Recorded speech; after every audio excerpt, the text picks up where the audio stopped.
Bharatiya Janata party के 150 विधायक हमारे संपर्क में हैं। भारतीय जनता पार्टी के पास वो हश्र होगा, इनको चुनाव लड़ने वाले लोग नहीं मिलेंगे। आप देखते जाइए खेल। लखनऊ में हमने एक दृश्य देखा, विधानसभा के अंदर सरकार के खिलाफ 200 विधायक धरने में बैठे। उसमें ओम प्रकाश राजभर की भूमिका थी। जब विधायक की बात मुख्यमंत्री न सुने, विधायक की बात दरोगा न सुने, विधायक की बात डीएम एसपी न सुने, तो फिर ऐसे पार्टी में रह कर के विधायकी करने से क्या फ़ायदा है। जो समाज की समस्या को लेके जाए थाने पर और दरोगा पूछे कहाँ से आए हो, तो कह रहे अभी मैं विधायक हूँ। तो कहा इसका मतलब क्या है। ये दरोगा पूछ रहा है, अब कुर्सी पे बैठा है दरोगा, और इनकी सरकार में दरोगा ट्रेनिंग दे रहा है अपने मातहत लोगों को कि कैसे ज़्यादा पैसा वसूला जाएगा। ये कमज़ोर लोगों को मत पकड़ो, जो क्षेत्र में सम्मानित लोग हों उनके बच्चों को उठाओ, ले आओ थाने बैठाओ, तो वो मोटी रकम देंगे। ये इनके दरोगा ट्रेनिंग दे रहे हैं। तो ऐसे ऊब करके इनके साथ के देखिएगा कि 200 से ज़्यादा विधायक इनका साथ छोड़ देंगे। सदन में लड़ाई होती है। हम 2022 में ही भारतीय जनता पार्टी को उत्तर प्रदेश से बेदखल करने की तैयारी में है। इनको सत्ता से बेदखल करेंगे और सत्ता में आएंगे तो उत्तर प्रदेश सरकार जो गरीबों का सिरिंज लगा के खून निकाल रही है पेट्रोल डीजल से, जनता को, प्रदेश की जनता को हम बड़े पैमाने पर राहत देने का काम करेंगे। हम भी उनके साथ हैं। हम भी किसान हैं। किसानों के सवाल पर हम राकेश टिकैत के साथ हैं, बिल्कुल रहेंगे साथ। देखिए, ईवीएम जिस कंपनी, जिस देश ने बनाया, जापान, वो खुद मतपथ से चुनाव करा रहा है। जिन्होंने उसका आविष्कार किया उसको खुद भरोसा नहीं, तो भारत कैसे भरोसा कर रहा है। अभी हमारे तमाम उसके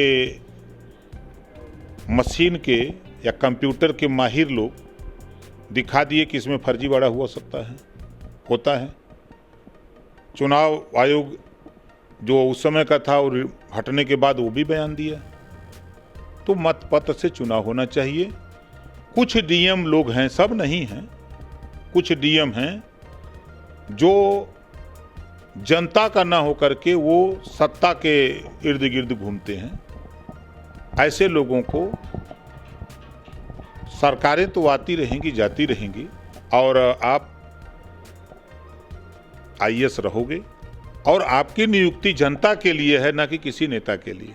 वो प्रियंका राहुल की तरफ क्या देख रहे हैं। वो जिस सम्मेलन में आए थे प्रबुद्ध, अबुद्ध लोगों की चिंता है भाजपा को, जिनके दरवाजे तक आज़ादी की 75 साल में शिक्षा नहीं पहुंची, रोजगार नहीं पहुंचा, नौकरी नहीं पहुंची, जिनके अभी तक छत नहीं बने।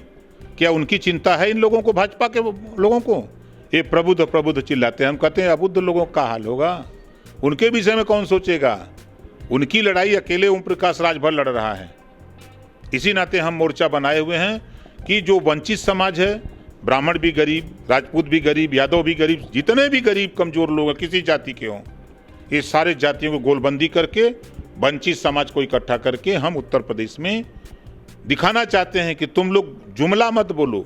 आप स्मृति ईरानी को वो दिन भूल गया जब बैठ करके कचहरी में बैठ करके ये लोग गैस सिलेंडर रख करके प्याज का माला पहन करके कि अब पेट्रोल का दाम बढ़ गया था 5-6 बार, 10 पैसा 15 पैसा, तो महंगाई को लेकर धरना दे रही थी। आज भूल गई।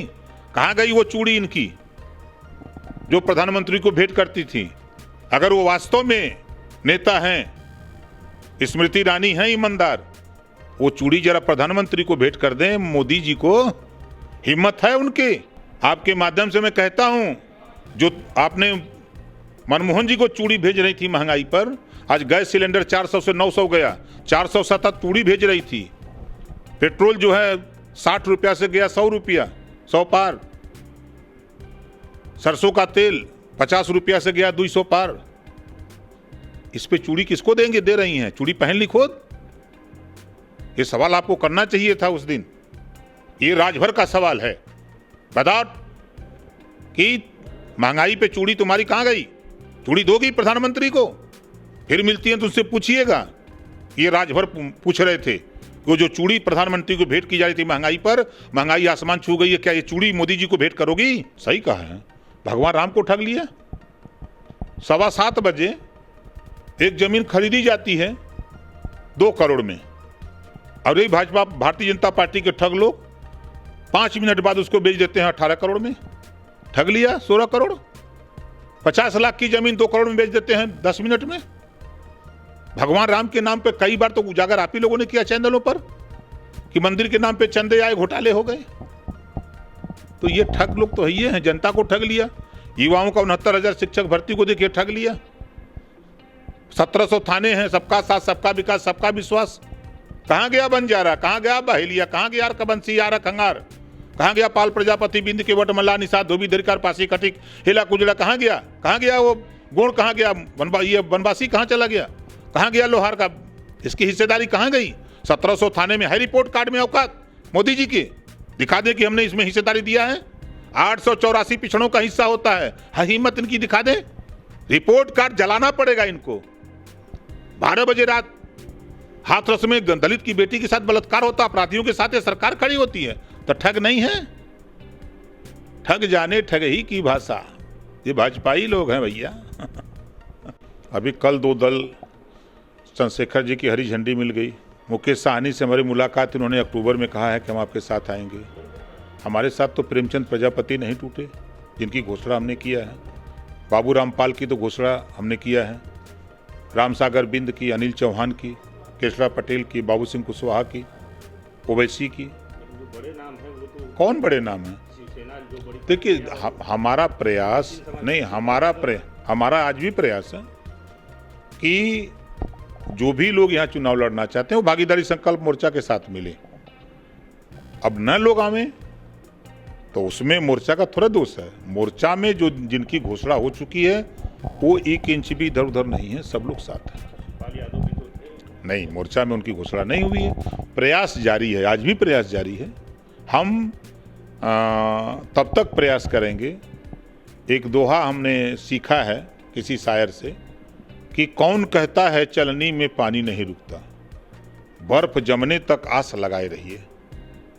जब तक चुनाव नामांकन न हो जाए तब तक हम आस लगाए हैं। जनता में जनता तेल लगा के लाठी में जो था कि आवा महंगाई ना हो तो तू लोग के बतावत है। जनता जो है तो किसान जो है तो बेरोजगार जो है तो व्यापारी जो है तो पत्रकार जो है तो सब जो है तो ये लोग सरकार दिल्ली से यहाँ तक डबल इंजन की। हम तो कहते हैं उत्तर प्रदेश में सरकार भागीदारी संकल्प मोर्चा की बनी तो पत्रकार आयोग का गठन पहले। दूसरे नंबर पर जितने फोटोग्राफर हैं उनका एक्सीडेंट दुर्घटना बीमा, पेंशन, सबके लिए पेंशन है तो इनके लिए भी पेंशन लागू करेंगे। ये फर्जीवाड़ा, झूठ बोलने में, फराडगिरी करने में, भ्रष्टाचार करने में भारतीय जनता पार्टी के नेता माहिर हैं। इनकी सरकार का जो 4.5 साल का एक कार्ड प्रस्तुत कर रहे हैं ना, उनका कार्ड हम बता दें। पहली बार भ्रष्टाचार 1 नंबर पर श्मशान घाट से लाश गई है गांव में, गांव से लाश श्मशान घाट जाती थी। ये है इनका रिपोर्ट कार्ड। दूसरा इनका रिपोर्ट कार्ड है कि 2019 में इन्होंने लगाया कुंभ मेला, कुंभ स्नान कराया और घोटाला कर लिया।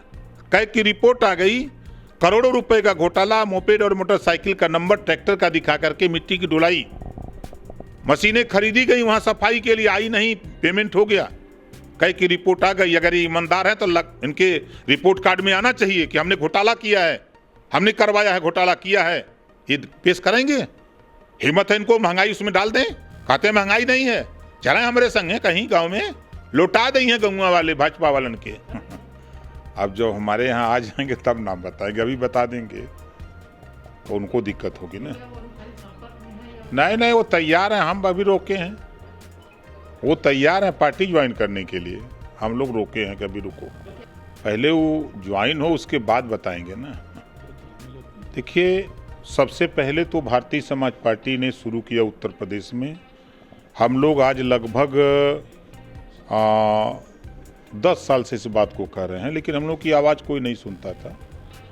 उसके बाद धीरे धीरे जब ये आवाज़ हम लोगों ने जोर पकड़ा, आम आदमी पार्टी तो बाद में यहाँ चुनाव मैदान में आई है, अभी तब न कह रही है, समाजवादी पार्टी कह रही है। तो हम लोग तो शुरू से कह रहे हैं कि हम लोग घरेलू बिजली का बिल 5 साल हम लोग माफ़ करेंगे। ये बात तो हम लोग सर्वदा कर रहे हैं। तो वादा और करना दो चीज़ें हैं। भारतीय जनता पार्टी ने वादा किया और वादे से मुकर गई। हम महंगाई कम करेंगे। महंगाई का आलम है कि आसमान छू रही है महंगाई। हर आदमी परेशान है, चाहे मध्यम वर्ग हो, गरीब हो, सब लोग परेशान हैं।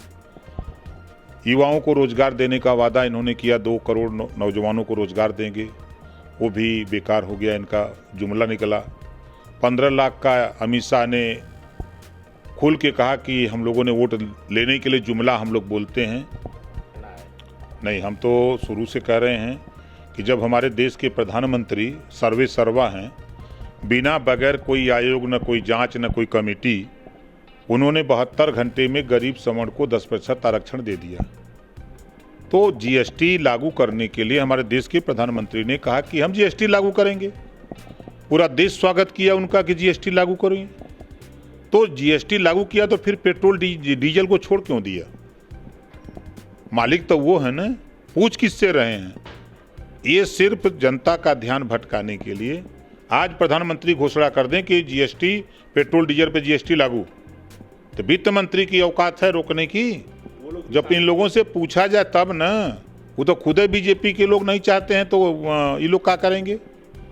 बीजेपी के लोग खुद नहीं चाहते हैं कि पेट्रोल डीजल पे जीएसटी लागू हो। चूंकि अडानी अंबानी का कारोबार है, उस पर जीएसटी लगा देंगे तो सरकार गिरा देंगे वो सब। पेश है न्यूज बकेट हिंदी मासिक पत्रिका। पढ़ें इस महीने की पूरी खबर विस्तार से हमारे न्यूज बकेट की मैगजीन में। हमारी ई मैगजीन को मुफ्त में पढ़ने के लिए अभी लॉगिन करें www.newsbucket.in पर। इसके अलावा रोज की ताज़ा खबरों के लिए हमारे YouTube चैनल को तुरंत सब्सक्राइब करें।